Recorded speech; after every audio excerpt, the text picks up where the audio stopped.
Hi friends, आप सभी कैसे हो। आशा करता हूँ कि आप सभी अच्छे होंगे। आपका हमारे चैनल वीके जाटोल क्लासेस में स्वागत है। आज के इस वीडियो में हम 17 जून 2026 के मुख्य करंट अफेयर्स और उसके एक्सप्लेन के बारे में चर्चा करेंगे। प्रश्न नंबर 1, हाल ही में भारत एआई मिशन के सहयोग से विकसित स्वदेशी वीडियो जनरेशन एआई मॉडल का नाम क्या है? ए सारथी, बी वार्या, सी शक्ति, डी दृष्टि। दोस्तों, आपका सही आंसर ऑप्शन नंबर बी वार्या होगा। भारत ने एआई की दिशा में एक बड़ी उपलब्धि हासिल करते हुए अपना स्वदेशी वीडियो जनरेशन मॉडल वार्या लॉन्च किया है। इसे एआई आधारित कंपनी एवटार ने भारत एआई मिशन के सहयोग से विकसित किया है। टेक्स्ट से वीडियो, आप केवल लिखकर टेक्स्ट प्रॉम्प्ट या तस्वीर अपलोड करके उच्च गुणवत्ता वाले वीडियो तैयार कर सकते हैं। अत्यधिक किफायती, यह मॉडल अन्य वैश्विक एआई मॉडलों की तुलना में लगभग 10 गुना सस्ता है। इसका खर्च प्रति सेकंड मात्र 48 पैसे के करीब है। बेहद तेज डिस्टिलेशन तकनीक के कारण ये वीडियो निर्माण की प्रक्रिया को 50 चरणों से घटाकर सिर्फ 4 चरणों में पूरा कर देता है।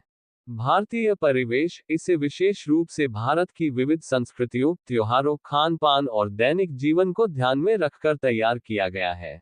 इसका लाभ, यह मॉडल शिक्षा, विज्ञापन, छोटे व्यवसायों एमएसएमई और डिजिटल सामग्री बनाने वालों के लिए क्रांतिकारी साबित होगा। साधारण विचारों को प्रभावशाली कहानियों में बदलकर आम नागरिक भी इसका लाभ उठा सकेंगे। सरकार ने इसे भारत की एआई क्षमताओं को वैश्विक स्तर पर प्रतिस्पर्धी बनाने की दिशा में एक बड़ा कदम बताया है। प्रश्न नंबर 2, हाल ही में तुर्की में भारत का अगला राजदूत किसे नियुक्त किया गया है? ए विपुल, B Rudra Gaurav Shreshtha, C Sanjay Sudhir, D Pawan Kapoor. दोस्तों, आपका सही answer option number B Rudra Gaurav Shreshtha होगा।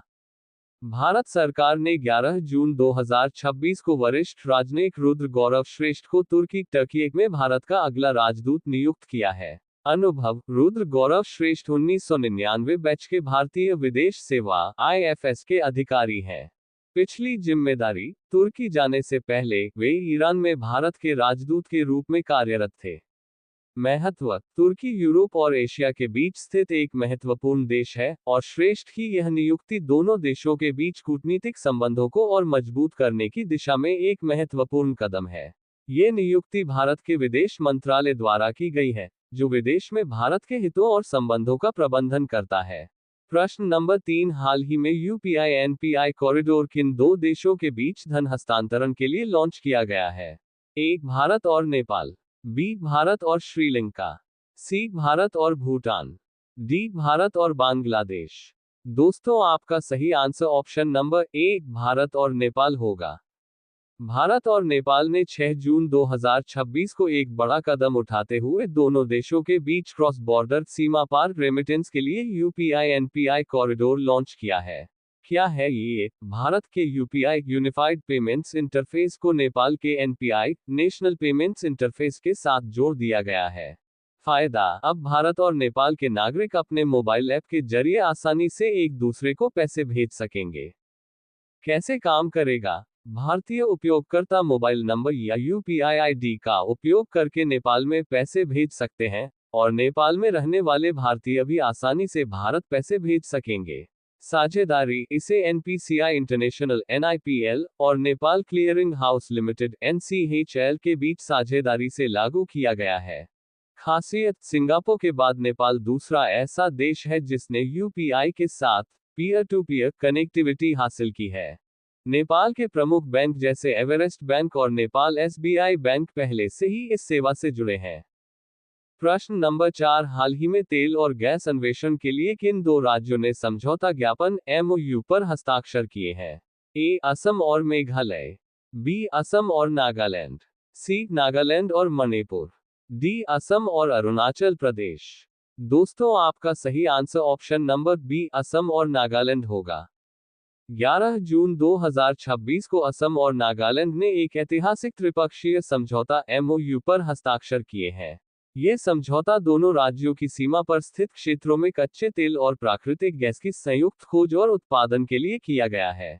क्षेत्र, ये समझौता सीमा के विवादित रहे 6 उन क्षेत्रों को कवर करता है जो 1000 वर्ग किलोमीटर से अधिक में फैले हैं। राजस्व साझाकरण समझौते के तहत निकाले गए तेल और गैस से होने वाली आय को असम और नागालैंड के बीच 50:50 के अनुपात में साझा किया जाएगा। उद्देश्य 1990 के दशक के मध्य से सीमा विवाद के कारण यहां तेल उत्पादन रुका हुआ था। इस समझौते से इन क्षेत्रों में तेल उत्पादन को नई गति मिलेगी। उपस्थिति। ये समझौता नई दिल्ली में केंद्रीय गृह मंत्री अमित शाह, पेट्रोलियम मंत्री हरदीप सिंह पुरी, असम के मुख्यमंत्री हिमंत बिस्वा शर्मा और नागालैंड के मुख्यमंत्री नेफ्यू रियो की उपस्थिति में हुआ।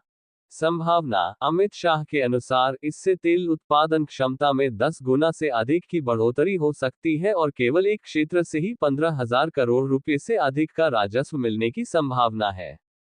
प्रश्न नंबर 5, हाल ही में मेनिंजाइटिस बी टीकाकरण अभियान किस देश ने शुरू किया है? A Australia, B France, C Germany, D Canada. दोस्तों आपका सही answer option number D Canada होगा।